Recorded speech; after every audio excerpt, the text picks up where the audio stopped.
In today's video, I'm going to be showing you how to make a memory bear using sublimation. Look how cute that is. We're putting real photos on the bear. And the best part is that I'm going to be giving you a free template to be able to do it.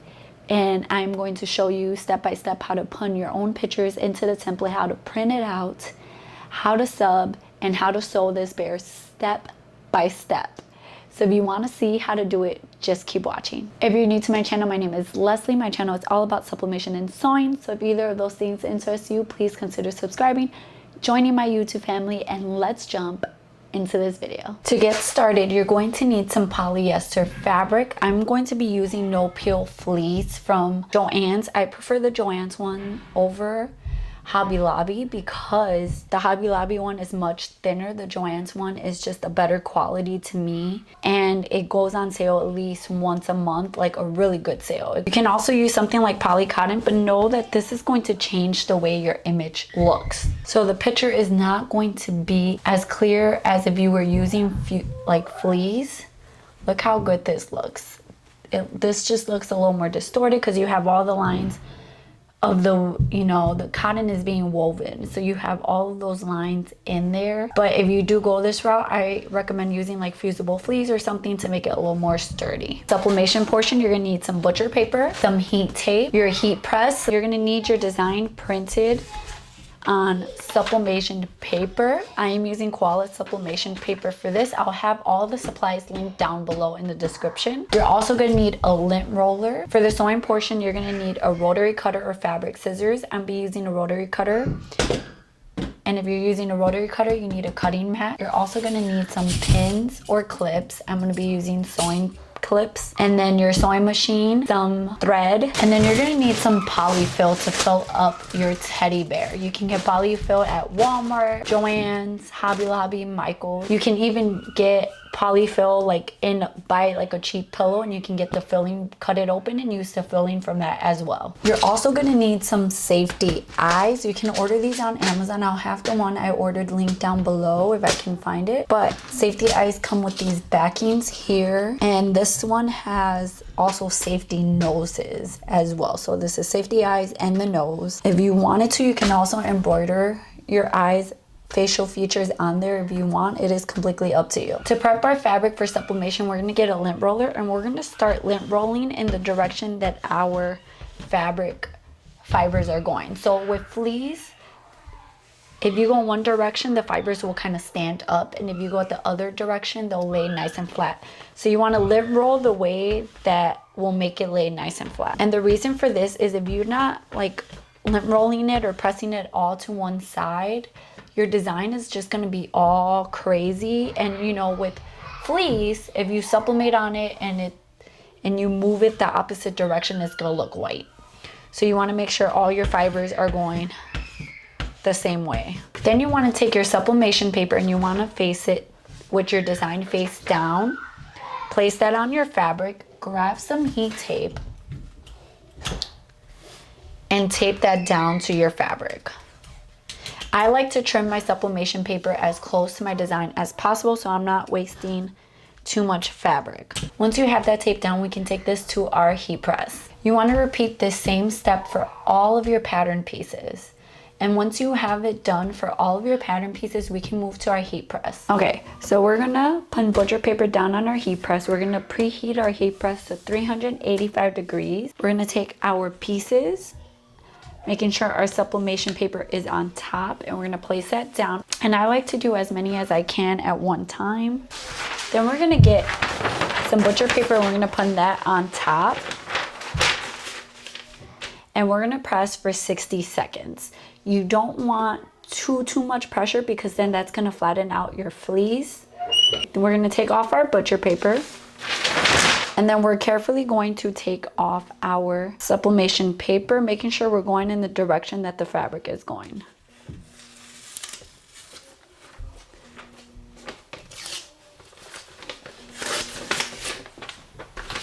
And your images should look something like this.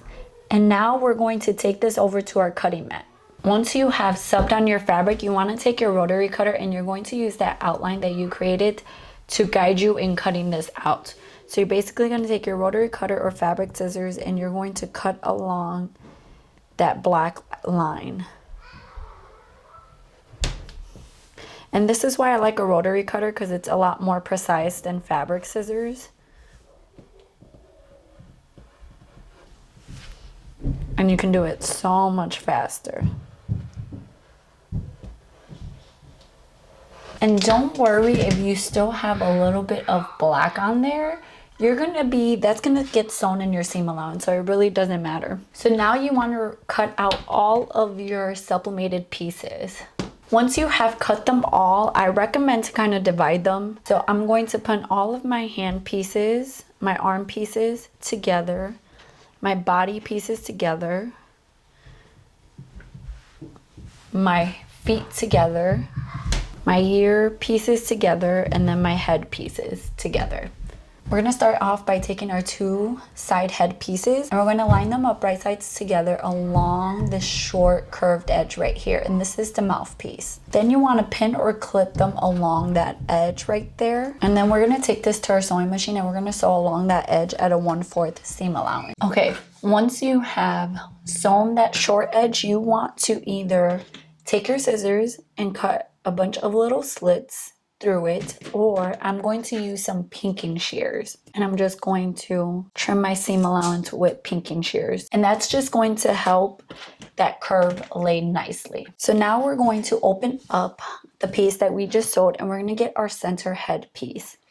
We're going to find the middle and you can mark it with whatever you want, a marking tool, a pin, whatever. And then you're going to line up that center with the center seam right here, right sides together. And then you're going to start lining up the edge of your center head with pattern piece here. And then you're just going to start pinning or clipping that all the way across. And you kind of got to work with your fabric a little bit because you have that curve right there. But it's all going to line up. And if you want, you can take your two edges and line those up and then just ease everything else in there. And then you want to repeat on the other side, pin all the way across and just sew. Now that you have sewn that center headpiece, it should look like this. This is actually going to be where your nose is at and where your eyes are going to be. So we're going to flip this right side out. So now we're going to put our eyes on here, and you can put a nose as well if you want. So now we're going to apply our safety eyes, and you want to make sure you have the eyes and the back pieces. We're not going to put our safety eyes along the seams because that's just going to compromise your seams, and you don't want to rip open those seams. So now we're going to measure 2 inches from our nose on both sides, and you can take a pin if you want to kind of find the placement. So we're going to do it right on the side of our seam.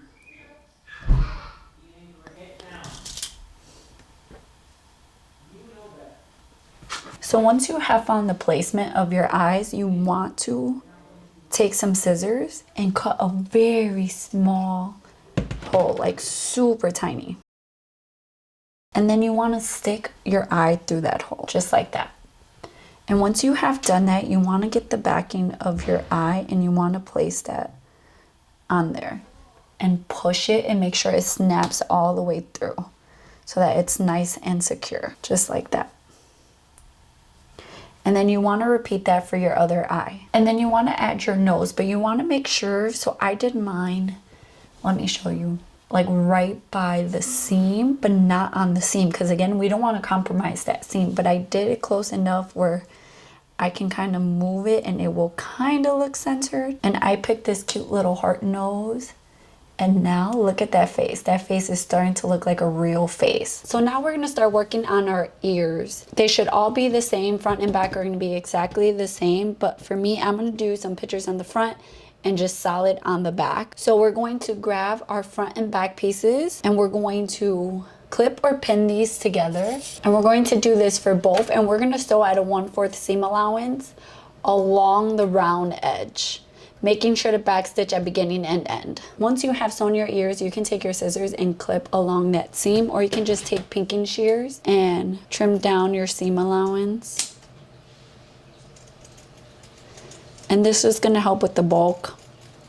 And then you can turn it right side out. You can turn it right side out and then take something like a chopstick or something like that and just kind of rub it along your curve just to help it sit nicer. See, just like that. Once you have done that, you want to take a little bit of polyfill, not too much, and you're going to stick it inside your ears.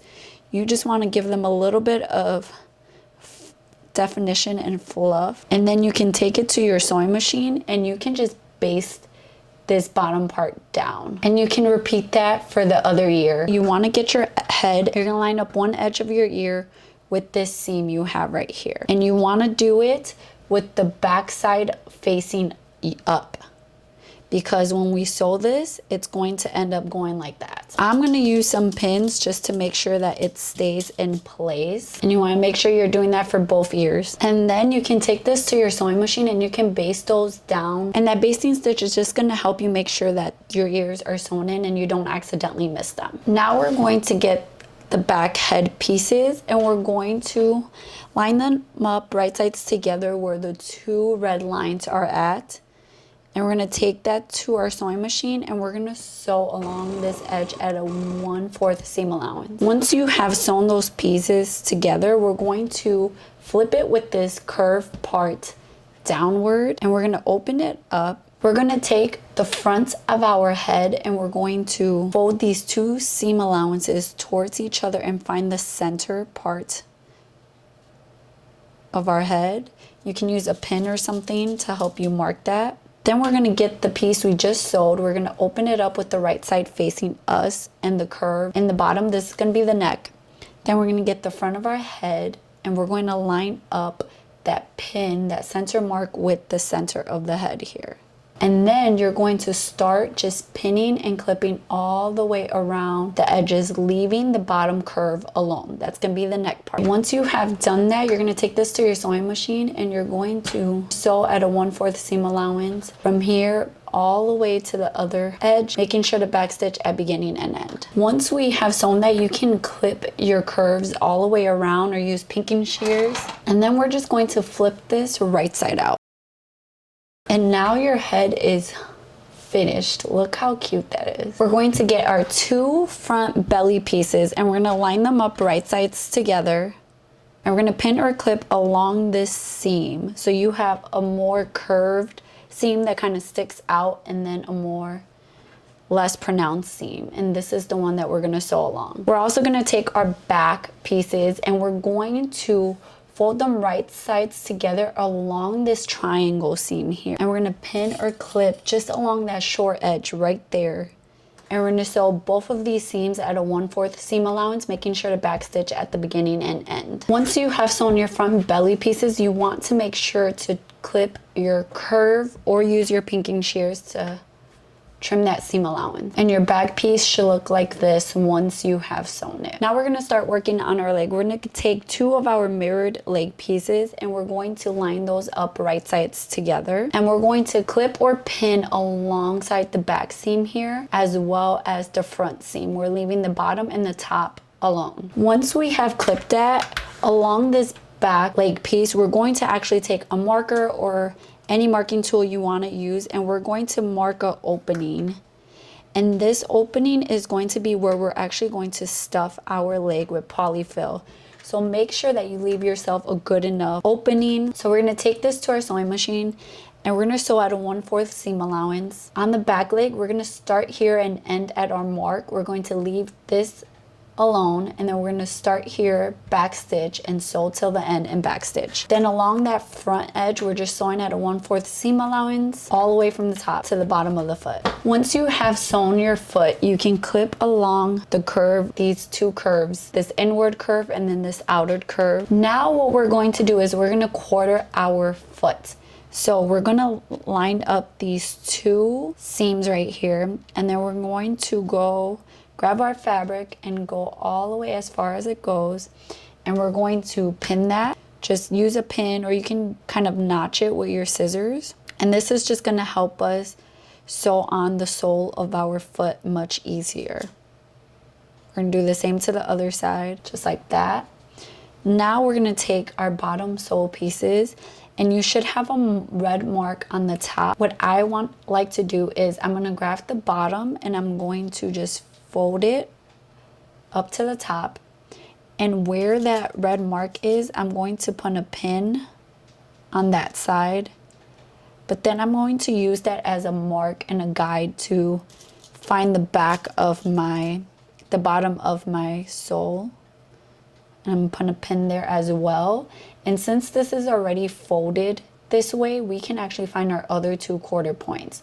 So you'll see that to the left, right there in that crease, that's 1 quarter point. And then the other one is on the other side. So now we're going to take our leg and we're going to take our sole and we're going to line them up right sides together. So we're going to go with where your red mark is, that's going to be the top of your foot. So you want to make sure you're placing it along the side where the pronounced curve is. And you're going to take that pin and you're going to line it up with your seam and just pin that in place. Then we're going to go to the back seam and we're going to line that up with our bottom pin here. And now we're going to line up our remaining 2 quarter points. And then you can pin or clip the remaining areas. It should just line up perfectly. You shouldn't have to ease it in. And now you're going to take this over to your sewing machine and you're going to sew at a 1/4 seam allowance all the way around. And it's fairly easy to do. Just make sure that you're shifting your fabric, making sure that the rest of your leg is out of the way. And once you have sewn that all the way around, you can clip your curves or use your pinking shears to trim that down. Then we're going to flip this right side out. And we're going to make sure that everything is sewn. And then we're actually going to take the top edge and we're going to line up those seams, making sure to open those seams. Line it up and pin it. And then we're actually going to sew along the top, just basting it close, just like that. And you want to repeat these steps for your other foot as well. Now we're going to take our front belly pieces and our feet, and we're going to baste these on. So we're going to use that middle seam as a guide, and we're going to line up the edge. And then we're going to pin or clip that in place. And just kind of ease that in.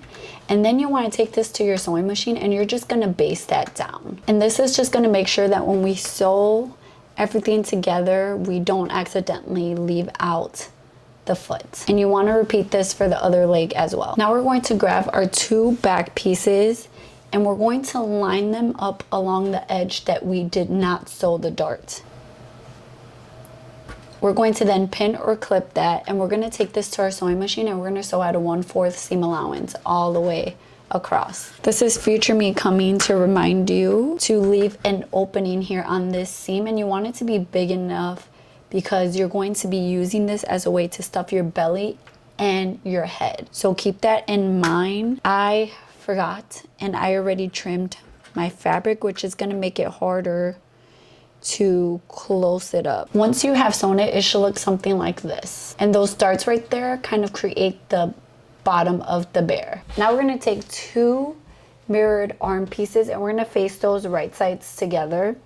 And we're going to clip the edge right here, this very point, but we're going to clip all the way around, leaving the top alone. Along the outer arm part, we're going to mark a gap to leave open. And you want to make sure it's big enough for you to be able to put stuffing in there and fit your fingers well in there. So we're going to start sewing right here. So all the way to your first marking at a 1/4 at a 1/4 seam allowance, and back stitch at the beginning and end. Then we're going to leave this open. We're not going to touch that. We're going to start sewing here, back stitch, and sew to the end, and then back stitch. Once you have sewn that, you want to clip your curves or use your pinking shears. Make sure not to trim your gap opening. Then you want to take, I find it easiest to just go through that gap we left and flip it right side out. Take something like a chopstick and kind of just rub it against your curves and poke, so that it sits nicely, just like that. That is so cute. You want to repeat the same steps for your other arm as well. So now we're going to grab our belly pieces and we're going to put our legs up, and you can pin these so that they don't get in the way. So kind of just pin them towards the middle. That way we're just trying to make sure that we don't sew through these. And then we want to grab our back belly piece and we're going to line that up. We're going to start with these two pointy edges here close to the neck, and we're going to clip those in place, and then we're going to clip all the way around. We don't need to leave an opening because we have an opening right here to be able to flip it through. So just clip all the way around. You also want to make sure that the middle seam of your front and back are lining up. And now we're going to take this to our sewing machine and we're going to sew at a 1/4 seam allowance all the way around. Now we're going to clip our curves just like we have before. Once you have clipped your curves, you want to flip it right side out. You can take your pins off your legs. You want to make sure everything's sewed on. Now we're going to take our arms and we're going to line them up with these side seams right here. So you have your front seam and then there's two side seams. You want to find the middle of the top of your arm, put a pin or something to mark it with, and then you're going to line up the middle of your arm with those side seams. But you want to make sure you're paying attention to the way your arms flow. You want them to curve inward, so you don't want to put it like this. You want to put it with the curve going inwards towards the front. So line up the middle of that with that middle seam there, and then pin that in place. And you can clip on the sides of that just like that, and you want to repeat with the other side. And then you want to take this to your sewing machine and you're just going to baste those on. Now that we have sewn our arms, we're going to flip our body wrong side out. We're going to stick our head right side. Make sure our head is facing the right side. We're going to stick our head through that hole and we're going to start lining up all of our seams. You want to make sure your front of your head is on the front of your body. Line up those seams, pin or clip that in place, and then start pinning and clipping all the way around, lining up all 4 of those seams. And then we're going to take this to our sewing machine and we're going to sew at a 1/4 seam allowance all the way around. Okay, now that you have sewn your head on, you can even sew your head at a 3/8 seam allowance if you want, so that you make sure you have sewn everything. I sewed mine at a 3/8 seam allowance, but you want to just flip it right sides out using the gap in your stomach in the belly part. And now your bear, oh, it's so cute. So now we get to the fun part. We're going to take our polyfill and we're going to go through all of these gaps that we left, and we're just going to start stuffing it. I like to kind of break mine up a little bit, and I'm going to start with my belly pieces and we're going to start stuffing our head. So you're going to go through the back and you're going to start just stuffing the head, and you're just going to stuff your head, your belly, your arms, all through the gap openings that you left. Okay, once you have it where you want it and you have closed all your openings, you want to use a ladder stitch to stitch all those openings closed. And then your teddy bear will be all done. Look how cute. I hope you guys enjoyed this video. Please tag me in your makes. I want to see how your memory bears turn out. And don't forget that the free template is going to be on my website. I will have it linked down below in the description. And go get crafty.